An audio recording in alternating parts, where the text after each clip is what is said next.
Hello, and welcome to Why Wars Happened, a weekly history podcast where we talk about what led to war in history. I'm your host, Emily Ross, and today we're going to be discussing the things that led to the American Revolution, with a focus on Virginia this season. Okay, so where we left off in the last episode was that the man who would lead the coming rebellion had arrived in Virginia.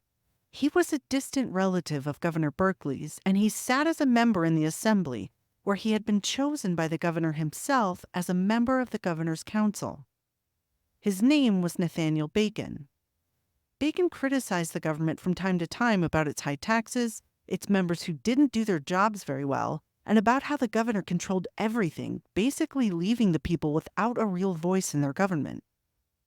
If the tensions between the colonists and the government weren't enough to kick off a rebellion, then maybe sprinkling a little bit of an omen in there would help. In the summer of the year before the rebellion, a great comet streaked through the sky for a week, leaving a spooky horsetail behind it. Then, tens of thousands of pigeons blotted out the sky as far as the eye could see.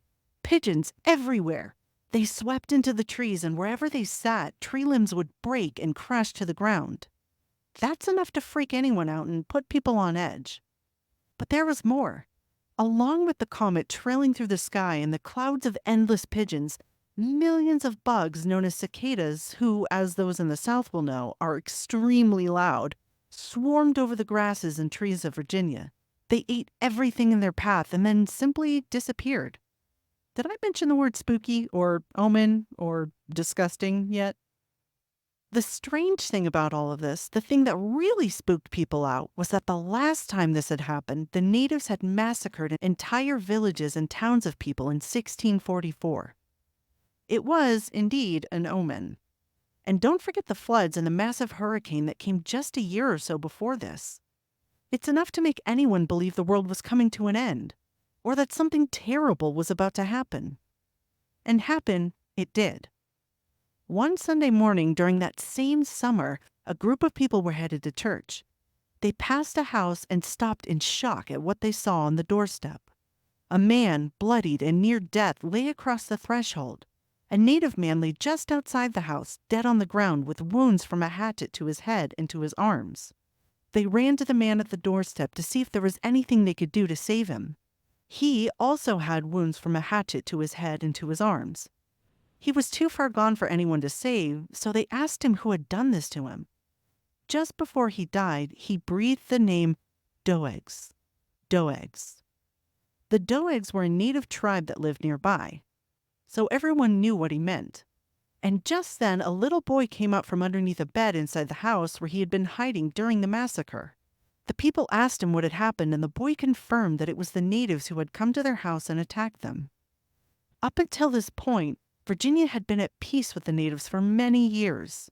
There had been multiple massacres committed by the natives before this, one in 1622 and one in 1644. Both came as a surprise to the Virginians, who had lived in peace with the natives for over a decade each time. Each time they had literally welcomed the natives into their homes. Some of the natives had even been eating breakfast at the colonist table when they suddenly rose to attack and butcher entire families, including infants. This memory still lived vibrantly in the minds of the Virginians. It wasn't that long ago. Many of the colonists themselves had lived through it. Others had parents and grandparents who had lived through it. This was only 35 years after the last massacre. If we're to look at why it happened, we need only to look at the relationship between Maryland, which is right above Virginia, and some of their own natives who moved closer to Virginia. There was a tribe called the Susquehannock. The Susquehannock lived in Maryland for a very long time, and they were at war for a very long time with the colonists in Maryland and with the Iroquois. The Iroquois were going crazy on the Susquehannock, totally decimating them. And the Susquehannock were so desperate that they decided to make peace with the Maryland colonists in order to make it so they didn't have to worry about the colonists in Maryland attacking them anymore. Part of this agreement to make peace was that the Susquehannock would give up claims to some of the land in Maryland. The Susquehannock weren't teaming up with the colonists just yet.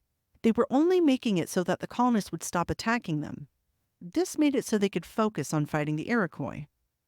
But eventually, the Susquehannock suffered a major attack from another tribe, and now they wanted the colonists in Maryland to fight by their side and beat the tribe's enemies.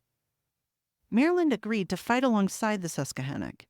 This agreement was great for both the Susquehannock and Maryland. However, the colonists in Maryland also made an agreement with some of the enemies of the Susquehannock. Seriously, guys, that's messed up. The enemy tribe attacked the Susquehannock and defeated them badly. The Susquehannock fled their villages. Maryland wanted them to settle in one spot, and the Susquehannock wanted to settle somewhere else, closer to Virginia, 40 miles closer to Virginia, right on the Potomac River. This is where the whole trouble with the Doeg started. The Doeg tribe actually lived with the Susquehannock here in this spot by Virginia. Before this, the Doegs had committed a bunch of murders in Virginia and had been pushed out of the areas where the colonists lived and driven to the same spot that the Susquehannock now lived. And this is where the two tribes lived together. So, for all appearances, they were the same tribe. This is where it gets a little dicey. The Susquehannock were safe from the slaughters of their enemy tribes, but they had no space to plant corn or other food. The land around the place they chose was now owned by the colonists. The Susquehannock could catch fish, but this wasn't enough to keep the tribe alive. So they began going onto land owned by the colonists and stealing the colonists' food. They also killed the colonists' dogs, cattle, and other animals. This became a known thing to the colonists in the area. It hadn't been that long before this that the English colonists themselves arrived to Virginia and went out on a Powhatan land to hunt, and the natives there had killed them for it. It was completely understandable that the Susquehannock would go onto English land to hunt.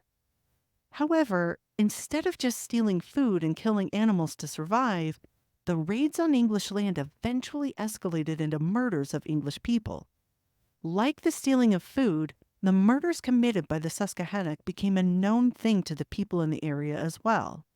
So, while the man who had been murdered on his doorstep said that it was the Doegs who had murdered him, it's possible that it was the Doegs, and it's also possible that he may have been mistaken and it was the Susquehannock. Either way, it was on. The colonists were going to retaliate. The people were frightened. Who knows when the next attack could occur?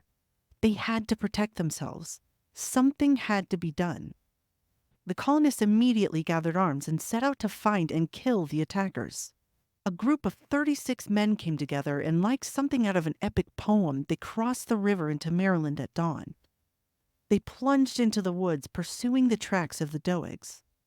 At one point, they came across a trail that split in two directions. So, half of the group went one way, and the other half went the other way. As fate would have it, both halves found a cabin full of natives.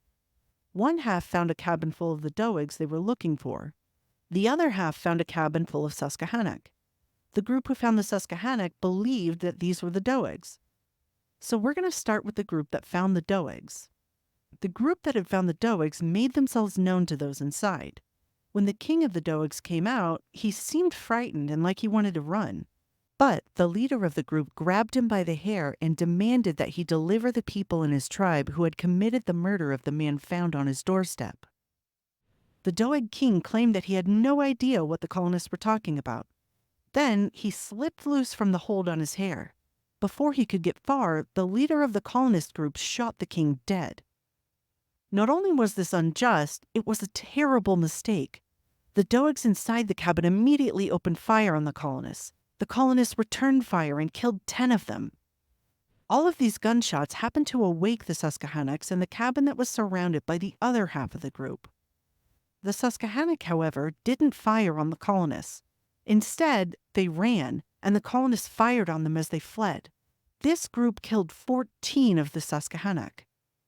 While the Susquehannock had been committing murders and robbery against the colonists all along, the colonists didn't know if those inside the cabin had ever been guilty of it. The colonists had murdered them instead of finding out if they had been guilty. It's entirely possible that they were as innocent as the colonists who had been murdered. Maybe they were guilty.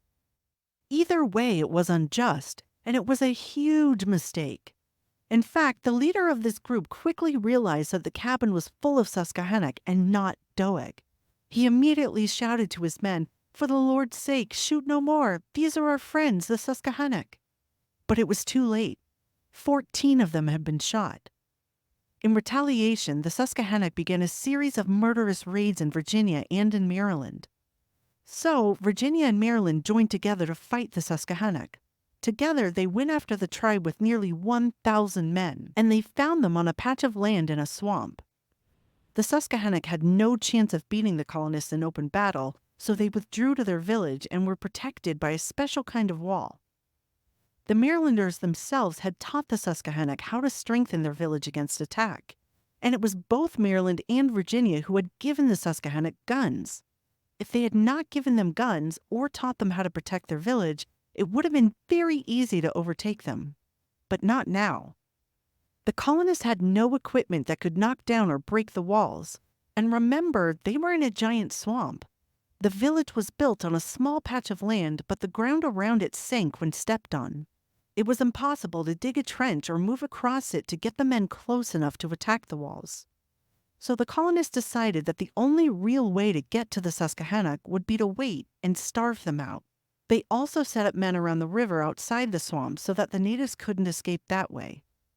However, one of the leaders among the colonists got an idea. He invited the leaders inside the protected village to come out for a parlay, which is a chat that's normally protected under the rules of war. The native leaders came out where the man who invited them accused them of some of the recent murders committed in Maryland. The native leaders claimed that it wasn't them, it was another tribe, the Senecas, who had committed the murders. This was an obvious lie. The Susquehannock themselves, right in front of the colonists here, were wearing the clothes of those who had been murdered. On top of that, their canoes had been seen loaded with beef from freshly killed cows. They were guilty. One of the native leaders realized that they'd been caught, so he was like, "Hey, here's a medal and a piece of paper from that guy, Lord Baltimore, who owns Maryland. The paper and the medal from him say that we're under his protection, so you can't really do anything to us."